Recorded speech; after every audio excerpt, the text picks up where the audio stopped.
cut you down. Sooner or later, God'll cut you down.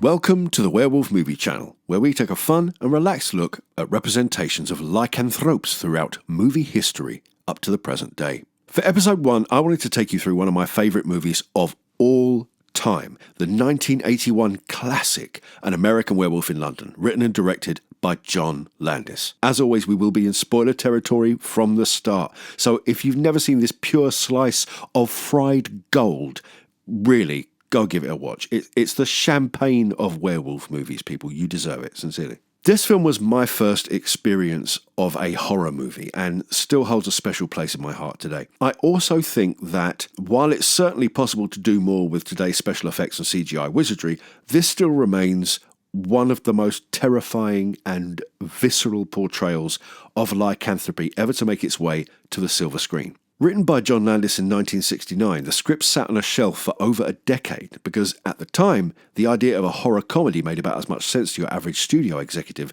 as combining lawnmowers with dental surgery equipment. Today, in a post-Shaun of the Dead landscape, this seems almost ridiculously quaint, but for a long time Landis was told his script was too scary to be funny and too funny to be scary. But after Landis' anarchic masterpiece, The Blues Brothers, made almost $5 million on its opening weekend, which was a much bigger deal in 1980 than it is now, the director found himself in a position to choose what he wanted to do next, and he chose American Werewolf. It's interesting in retrospect to wonder what kind of movie would have resulted had Landis bowed to initial pressure from the studio and cast Dan Aykroyd and John Belushi in the leading roles. I'm not saying it would have been worse necessarily, but it certainly would have been the same animal. No, same animal. Sorry. Landis cast David Norton as his lead, David Kessler. I was today years old when I noticed the actor and his character have the same name. Anyway, Norton was primarily known at the time for being the face of Dr. Pepper in a series of popular TV commercials, although Dr. Pepper would subsequently drop Norton following concerns that being associated with a horror movie might harm their brand.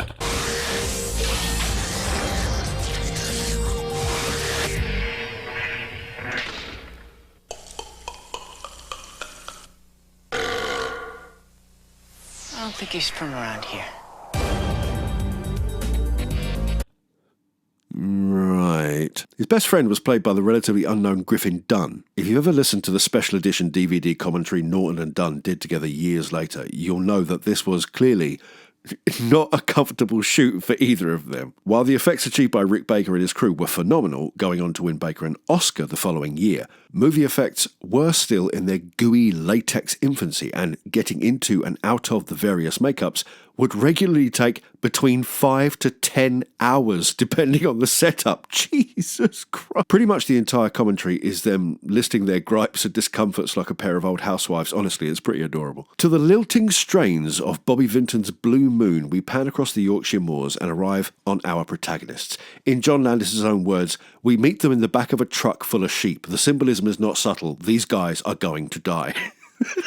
We have a bit of back and forth and establish that we're following friends David and Jack, two New Yorkers on a backpacking holiday around Europe. The character mentioned here, Debbie Klein, was apparently the central character in this sequel pitched by John Landis.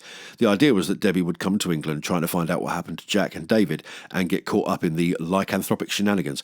The studio said no, and the closest we ever got to a sequel or a remake was An American Werewolf in Paris, which is a horrific nightmare for different reasons. Oh my god, I'm having trauma flashbacks. Where are my pills? Quickly, where are my pills? I need my pills. I've made my... With the night falling, the lads arrive in the town of East Proctor and take shelter in the local pub, The Slaughtered Lamb, and we enter into one of my favourite scenes in the movie. This is a classic horror trope going right back to the opening chapters of Dracula and beyond. Our character is in a place fraught with a very specific and potent danger, and everyone in the scene but them knows it. The pinprick silence the very moment they walk in shows that these folks weren't expecting a pair of tourists to show up, but the looks on their face says more than that. You know, with knowing what we know, they're like, wait, you are out there walking around by yourselves? Oh my god. What? How are you alive, you mad bastards? There are some familiar faces in there too, especially if you know your British character actors. Over on the dartboard, you can see David Schofield, who would later go on to appear in Gladiator and Pirates of the Caribbean.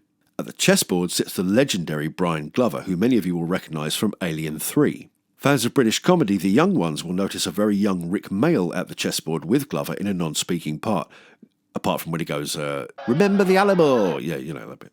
Glover would later show up as the menacing neighbour Mr. Rottweiler in Mayall's TV show Bottom. I especially love the little bit of maternal heart brought to the scene by the wonderful Lila Kane, who plays the community's conscience and is ultimately responsible for mobilising the men to help when David and Jack run afoul of what awaits them on the moors. She just does a beautiful job. I mean, she's given very little to do, but every word she says is just delivered perfectly. You can't let them go. There was an American Werewolf in London radio play released in 1997, starring several of the original cast. It was produced for BBC Radio 1 and expands on the lore of the village. It's adapted and written by Dirk Maggs, based on John Landis' script, but Landis is also listed as having consulted on it, and he's not a man that's shy about expressing when he thinks an idea doesn't work, especially based on one of his own screenplays. So I'm inclined to treat it as canon, knowing that it has his seal of approval. The radio play begins with an inmate in a Yorkshire mental institution transforming into a werewolf and breaking out, following which the guards telephone Brian Glover's character, who is referred to as John Hackett, the town's special constable. In this adaptation, it is revealed that not only did the community know they had a werewolf in their midst, but that the werewolf itself is in fact John Hackett's brother.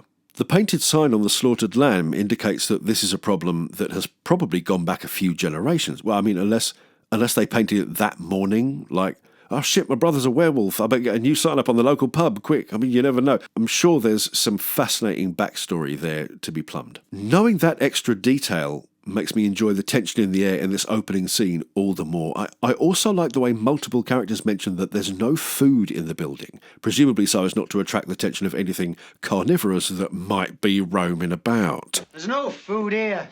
It's a subtle little detail, but I get a big kick out of it. As the locals warm up to the strangers in their midst and the ice begins to break, Jack notices the 5-pointed star on the wall and points it out to David, and we see the first of the tactics Landis uses to disarm the viewer. The script makes the choice to not only use the term werewolf openly and often, highlighting just how ridiculous it sounds in the cold light of day and really just getting it out there straight away, but it also openly refers to the fact that werewolves exist as a Hollywood concept in their world, which again exacerbates how totally ridiculous it would be in that world for anyone to believe in them. It's not like a zombie movie where someone encounters a zombie and they go, oh my god, what's going on? It's like, mate, have you not seen Resident Evil? Do you not know what's going on? Like, come on now. Zombie movies have been about for years. You know what it is when you see one. So it's nice to hear Jack acknowledge he's like Lon Chaney Jr. and Universal Studios maintain that's the mark of the Wolfman. The title isn't subtle. You know exactly what you're going to see, but far from drenching the subject in gothic mystery, the idea of the werewolf is constantly ridiculed by everyone throughout the film, except, of course, the good people of East Proctor. Just as it's looking like the boys have been welcomed into the fold and have found a safe place for the night, Jack, lovable douche that he is, drops them both right in it by asking, Excuse me. What's that scar on the wall for? It was at this moment that he knew. He fucked up. Quickly, the boys realise that they've worn out their welcome and leave the slaughtered lamb, presumably in search of somewhere a bit less foreshadowy, heading out onto the moors. Oh, the fucking moors. I have often watched the scene of them like just wandering off the path and thought, you know what, boys, if you were just a little bit less busy acting like, you know, they're auditioning for Whose Line Is It Anyway, and kept your eyes on the ground, you'd probably still be alive now. But, you know, that's not what happens. They're just wisecracking away. Heathcliff's not on the moors. They Heathcliff's not on the moors, their asses into death. And sure enough, it starts to rain, and before they know it, they've wandered off the path. After a bit of cutting back and forth between the pub and the boys getting increasingly lost, Jack is brutally attacked and killed by a werewolf. For the werewolf attack scenes, Landis used sounds of big cats mixed very loud. There's something primal about that noise that just we respond to. I don't know about you, but when I hear those noises, something in my stomach just freezes. We are programmed on a genetic level to shit our pants when we hear a big cat. And for good reason. It's a great choice of sound, and it's genuinely terrifying. While it might not be the most heroic reaction, I love personally that David has a visceral fight or flight response before his higher self can kick in and remember his friend is in pain. He just runs, which is what you do when an animal leaps out. You run. At least the people who survive run. Even though he does go back to try and help Jack, I think this choice helps establish him as a normal human being rather than some kind of caricature movie hero. Again and again, the message is, this is the real world. This is really happening. And I, as a viewer, really benefit from that. Apparently, during the first shot of this attack scene, Griffin Dunne fought back pretty hard against what was, essentially a large, elaborate puppet. And he tore off one of the ears, causing damage that took quite a bit to fix. So they nailed the fucking thing back on. And on the second attempt, Landis is said to have looked at the operator and said, right, give it to him this time. And that's what made it on camera.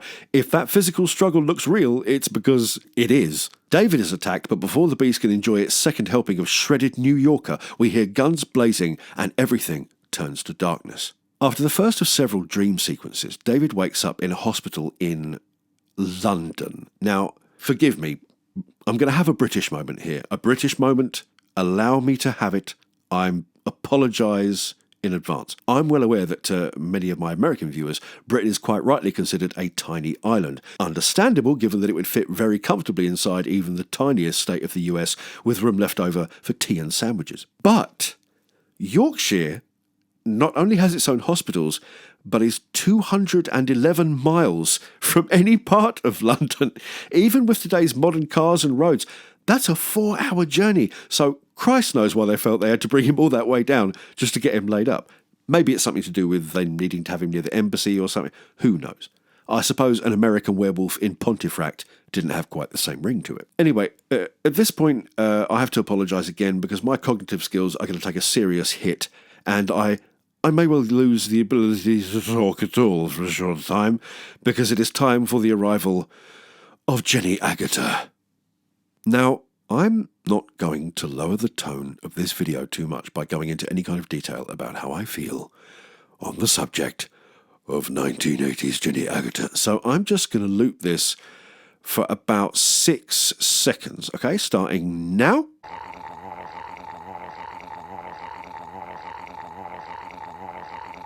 And I'm sure you'll get the idea. She plays our main love interest, Nurse Alex Price. Agutter is still working busily today in a wide range of film and TV roles, including appearing as a member of the World Security Council in Avengers Assemble and Captain America: The Winter Soldier. I have very mixed feelings about the character of Alex and her choices in this film. On the one hand, I would strongly advise any friend against taking in, a traumatised foreigner they've never met. Part of me cringes at how much of a token girlfriend she is. We barely know anything about her life other than that, she exists, she's gorgeous, she's a nurse. And it never seems important to Landis that we know her background or motivations. On the other hand, I kind of love that she's very nice, very sweet, very classy, but simultaneously super thirsty.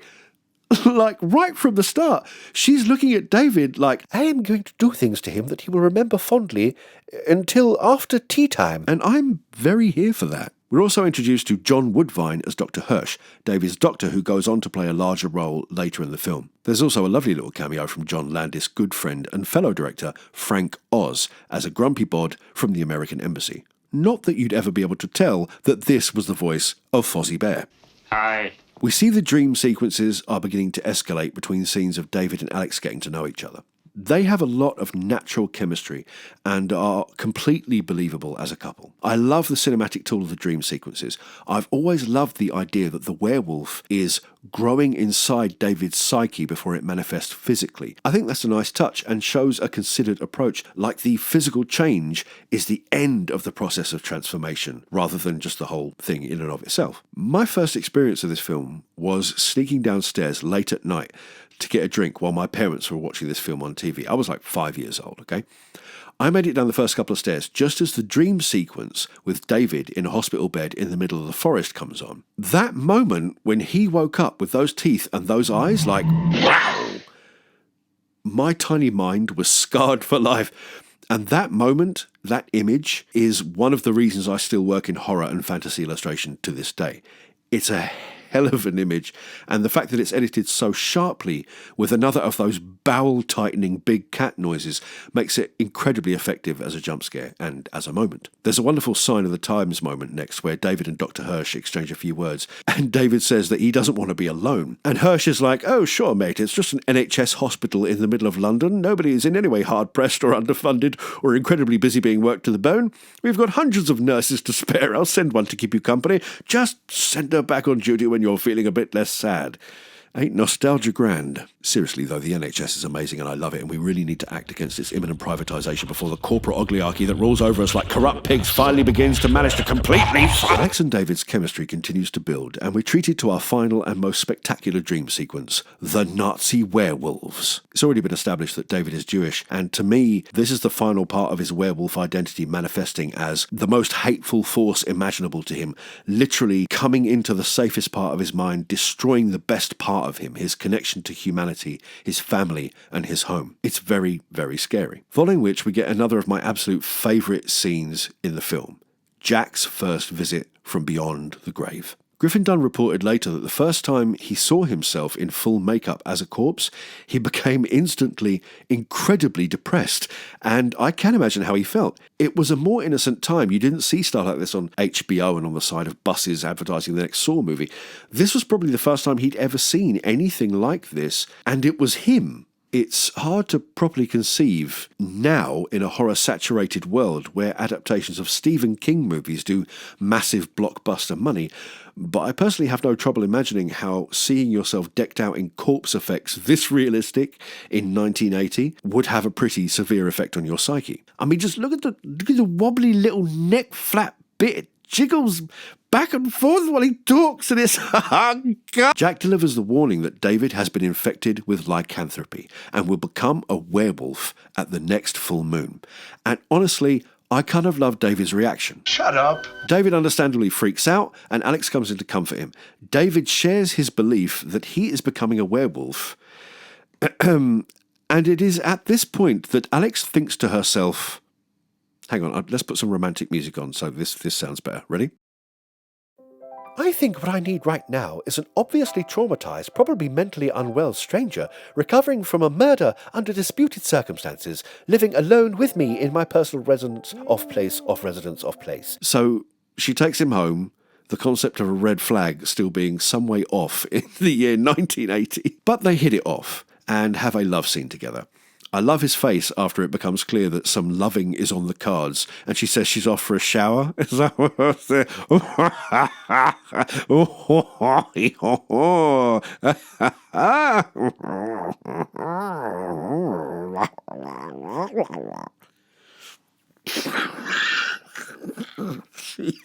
On a personal note, I think it's also nice to see a gentleman giving a lady some personal attention of a nature we don't often see men bestow in Hollywood. Good on you, Mr. Kessler. 1980s Jenny Agutter deserves no less.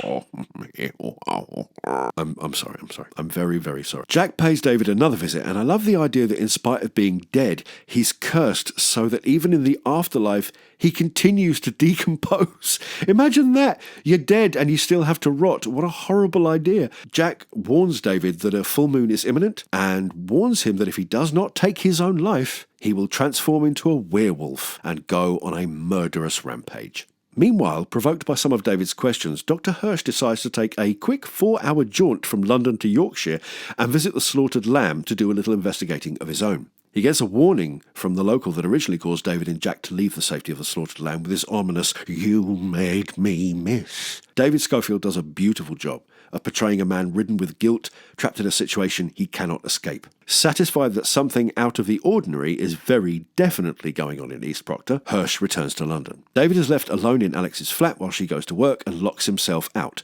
To continue the idea that he is already fully changed inside and only the outward change remains, dogs and cats are seen to react to him with hostility and panic, another lovely touch. There's a montage of David bored out of his mind in a fully lit flat, making it seem all the more ridiculous that any kind of fantasy genre element could happen in this scenario. A quick visit back to Alex to establish he's at the hospital, and then it's time for the main event.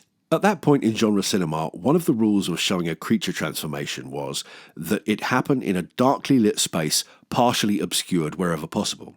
But Landis insisted that he wanted David's first transformation to happen in the middle of a brightly lit room, which presented nightmarish challenges for Rick Baker's special effects team. This scene won Baker an Oscar and is filled with memorable moments. Some of it has aged well, some of it not so much, but for me, one of the most unpredictable and effective moments is where David is flipped onto his back, half transformed, with his body stretching and contorting in 100 agonizing ways. And in an astonishing break from cinematic convention, he breaks the fourth wall and reaches out to the audience for help. A moment I've always found horribly compelling. For this shot, David Norton was buried up to his ribcage in a fake floor in an incredibly uncomfortable position. In movie cinema thus far, werewolf transformations had always been done by transitioning between a series of still images, but Landis felt that if your bones were going to be breaking and strengthening and reforming, and your muscles tearing and resetting, and your spine cracking into a new shape, the process would be pure agony, and he wanted to show that. As a result, David's transformation is filled with screams of pain and cries for help. Even right in the middle, Landis never forgets his comedy horror blueprint and has David apologise to Jack for calling him a walking meatloaf, which is just a beautiful touch. What follows are a speedy and beautifully executed series of attack scenes throughout London, including a London Underground scene that has rightly gone down in history as one of the most memorable from 1980s horror. Early cuts of the film had Baker's werewolf on screen a lot more often, but slowly Landis realised the essential rule of a good movie monster: the less you show it, the more power it has. The attacks are edited fast and hard with sharp bursts of animal noise, and you're never given half a second to pick the visual effects apart and claw back a bit of comfort from the fact that you're looking essentially at a chunk of hair and latex. And let's talk about this werewolf for a minute. Look at this thing. This is pure nightmare fuel to me. Everything about it, from its posture to the utterly hateful expression in its eyes, suggests a creature that is completely rabid and operating without a shred of sanity. It is a demon hound from hell, and while I personally feel that werewolves are more effective if they can move between a four-legged and two-legged stance comfortably, the design of this creature's face is a tour de force of animal horror. It barely resembles a wolf at all. I mean, compare this to this. Realism is not what they were going for here. This is not a realistic portrayal of a wolf, nor is it an upright man with wolfish features added. It is a demonic, demented exaggeration of everything our ancestors were afraid of in predatory creatures. The teeth are impossibly huge and sharp, almost saber-toothed in their exaggeration, the snout wrinkled in permanent rage, the eyes golden and insane. There have been some great CGI werewolves rendered very effectively recent years. There have even been better renditions of body shapes that move more convincingly, but for my money, from a sheer design point of view, nobody has ever nailed the horror of a werewolf's face like this before or since. It's a genuinely magnificent piece of horror movie makeup. The next morning we have a pretty amusing scene of David waking up in the wolf enclosure in the London Zoo. The line, "A naked American man stole my balloons," is a treat, especially when delivered by the world's most deadpan child. It's like baby Jack D or something. Making his way back across London in a stolen lady's coat and nothing else, David finds his way back to Alex. His first transformation has left him feeling energised and like an athlete, presumably because he's had his first good meal in a few days. But Dr. Hirsch has seen the papers, which quite naturally report a string of horrible, grisly murders throughout the city, and he asks Alex to bring David into the hospital where he must be studied. Unfortunately, the world's most typical London cabbie, who fans of the movie Snatch might recognise as a very young Alan Ford, aka Bricktop, blabs about the murders, and soon David realises that things have gone, to use the technical term, tits up.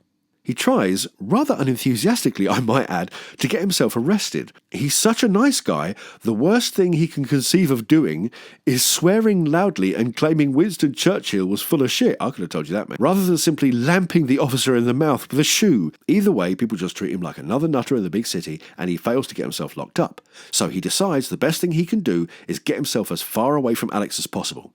David blurts out that he loves her and runs away into the heart of London. Alex returns to Dr. Hirsch, and together they convince the police that David is, at the very least, a danger to himself and others, and they mobilise to find them. The police are the weakest part of this movie for me. They don't investigate anything and seem to treat the murder of a foreign national as a minor inconvenience. Paul Kember plays a clumsy sidekick policeman that sits very awkwardly in the film and is the only attempt at comedy that for me really doesn't land. The actor does what he's clearly being asked to do to the best of his ability, but the character is just fundamentally misconceived.